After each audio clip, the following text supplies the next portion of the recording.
Hi, my name is Michał, and in this video I wanted to talk about the ego.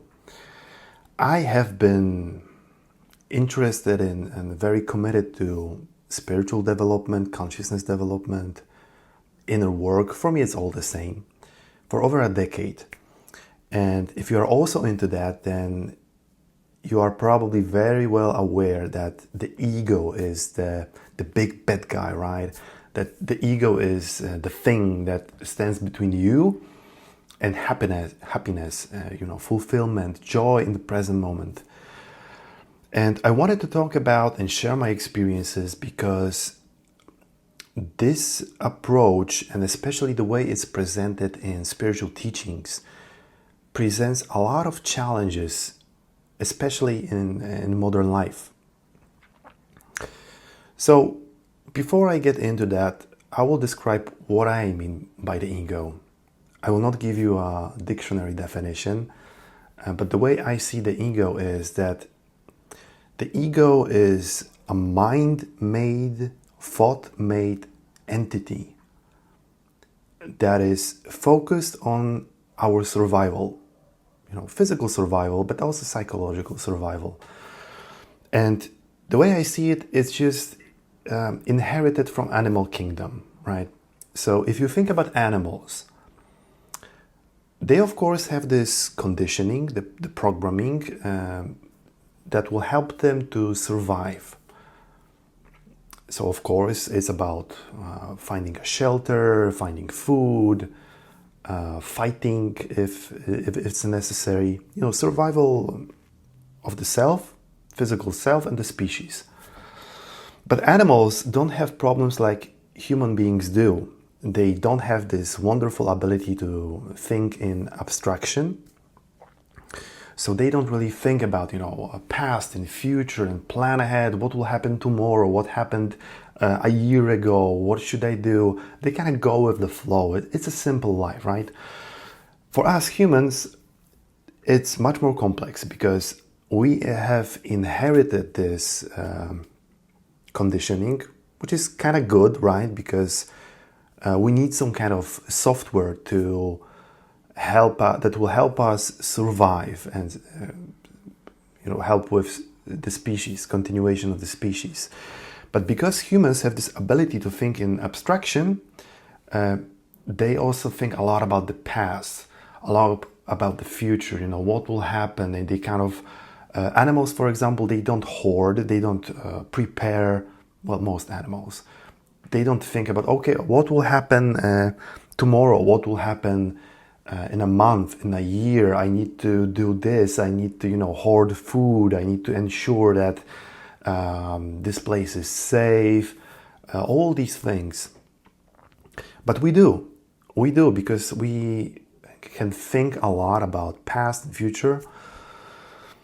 So the problem is that over many years, over the course of the whole life, we accumulate a lot of conditioning and a lot of experiences, from our family, from schools, from society, even internet, right? Today it's like all over the place. So we receive subconsciously or consciously, but mostly subconsciously, all of this conditioning, what we are expected to do, what we should do, maybe how to be successful, how to be accepted by the society, how to fit in, how to be happy. And we also have our own experiences, right? And we judge them. And over many years, by the time we become adults, it's like, poof, your head is already overloaded with all kinds of programs, really, how you are supposed to be. So in spiritual teachings, what I definitely agree with is that the ego is the source of suffering, right? Because if you think about it, what is keeping you from being, fulfilled, happy, enjoying the moment right now? It's the mind, right? Because the mind automatically keeps comparing the present moment, what is, to what should be, right? So instead of being here and now, maybe you should have a better car, more money, relationships, better health, live somewhere else, be more successful, whatever it is, right?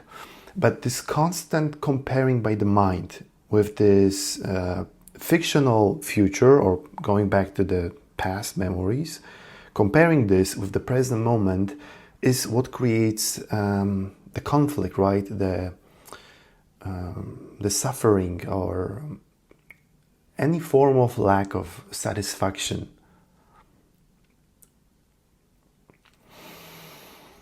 So,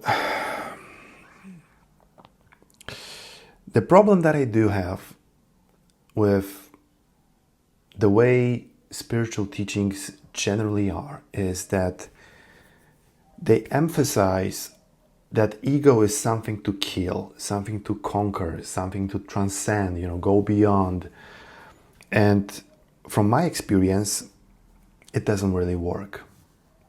It sounds good, but it doesn't work for two reasons. The first one is that you're really fighting with yourself. So by trying to conquer the ego, it's very subtle, but what really happens is that it's part of the mind fighting with another part of the mind. So let's say this is your ego, right? And then you get the idea that ego is something to transcend, go beyond, or kill. So you kind of try to kill it, right? But it's still part of the mind trying to kill the ego.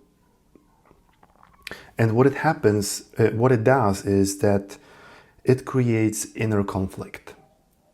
And inner conflict is not a way to peace and joy and fulfillment.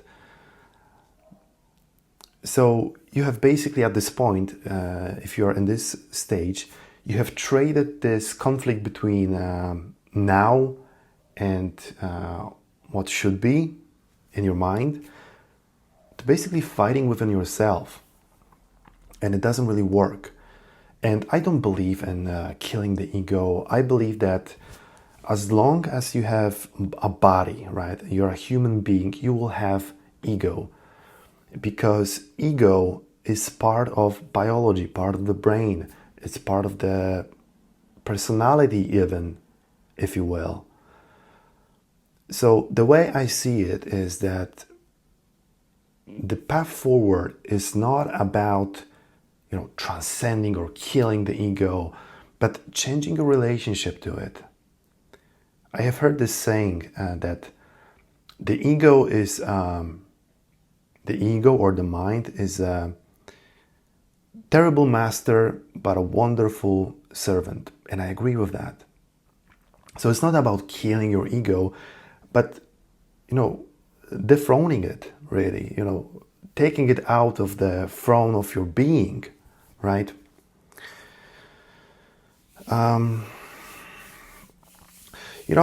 What helps me with my ego is that I see my ego like a cute puppy dog on a leash. So imagine that you are walking with this puppy dog on a leash around the neighborhood, and it starts barking. The dog starts barking at your neighbors. And you know the neighbors, they are not a threat, right? But your ego doesn't know better. Oh, sorry, the dog doesn't know better. The dog wants to protect you. It wants, the best for you, but it's doing it from a very limited dog perspective, right? So the cute little dog barks at your neighbors because they're a potential threat, but you know better, right? And this is how I look at my ego. I think it's a very helpful metaphor. Sorry for the cut, my camera disconnected. So I wanted to say that it's important to understand that the ego is not the problem. It's not something to kill. You don't want to kill the cute little dog. It's a part of you. It's about changing your relationship with it and not being a slave to it. And that brings me to the second problem I have with spiritual teachings in general, that they make the demon out of the ego, is that these teachings, they don't do a good job at explaining how you replace that. You know, we live in a pretty complex and demanding times, right? We can't just like chop wood and carry water, like in the Zen saying. We have to do all kinds of things, you know, make money and learn and grow, evolve, adapt, and, you know, friends, family, all these things. And it is a little bit explained or touched upon that at some point you attain enlightenment or some level of realization that life moves through you spontaneously, and it's true. But it's not helpful for the people who are in between, right? So suppose that you are in this awakening stage, you're kind of in between, you're not yet fully realized, fully enlightened, whatever that means for you, but you're not in that complete flow, alignment with life. And you understand that the ego is problematic, right? That it creates suffering and so on. But how do you live? Then what is your driving force in your life? Because I have been in that stage, and many people I have spoken with also have been, is that perhaps you get to a point that you know, kind of peel off the ego layer by layer, and you're kind of like, yeah, but what now? You know, the old way doesn't work for me, but what's the new way, right? And what helped me tremendously is the realization that there's a difference between desire of the mind, the ego, and desire of your heart, of your soul, of your true self, which works a little bit differently, but it's there. So you don't have to be, you know, anti-life, you don't have to reject life. You can enjoy it. Actually, you can enjoy it much more than ever before. But this is the topic for the next video. Sorry for another cut, but I forgot to end my video properly.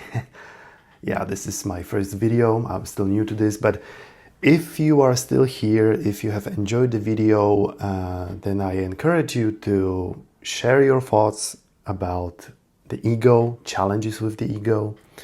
If you disagree, then you're also welcome to contribute. And if you want to find out, then what is the other way? If not ego, then what and how? Then check out my next video. Thanks for watching.